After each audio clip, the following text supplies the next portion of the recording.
talking to Bishop Travis and him telling me about the CEEC, really I found that all these things that I had believed all come together in one group, and that's the communion. The Pentecostal side, what I was reading about the church fathers, and even the evangelical and the Baptist church all comes together.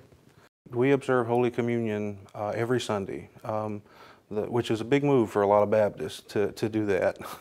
And to get away from using the little Dixie cups to the chalice is another big move. We've done that as well.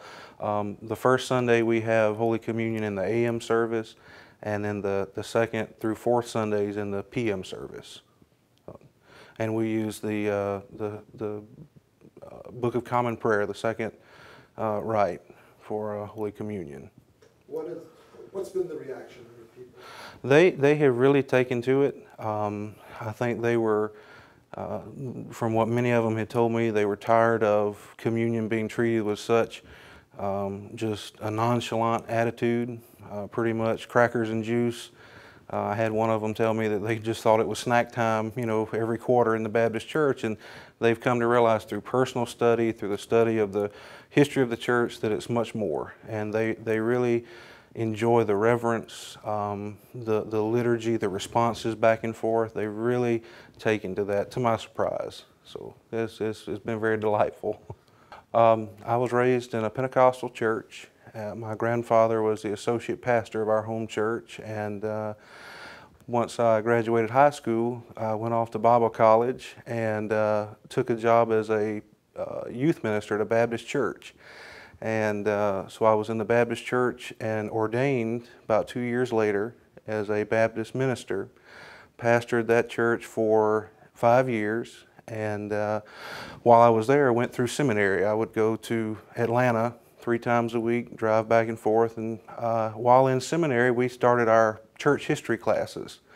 And during that time, I've noticed they rushed through everything from the early church Acts to the Reformation. All that was covered in maybe 2 weeks. And then the rest of the semester was from Reformation to current. And I asked myself, you know, something's missing. Wonder why they rushed through all that. So I began personal studies and just realized that there was a lot that the early church fathers and the church fathers taught, especially about the Eucharist, Holy Communion, and just began to do personal studies and a lot of visiting Lutheran, Episcopal churches, Catholic churches, and to try to learn more. And so it kind of really started from there. And my father, 3 years ago, he was raised Southern Baptist all of his life. 3 years ago, was accepted into the Roman Catholic Church. And he's been there and has been growing. He made a lousy Southern Baptist, but he's made a very good Catholic. And he's really taken to it, and that helped out. We've shared a lot of conversations back and forth, and it's been a journey for sure.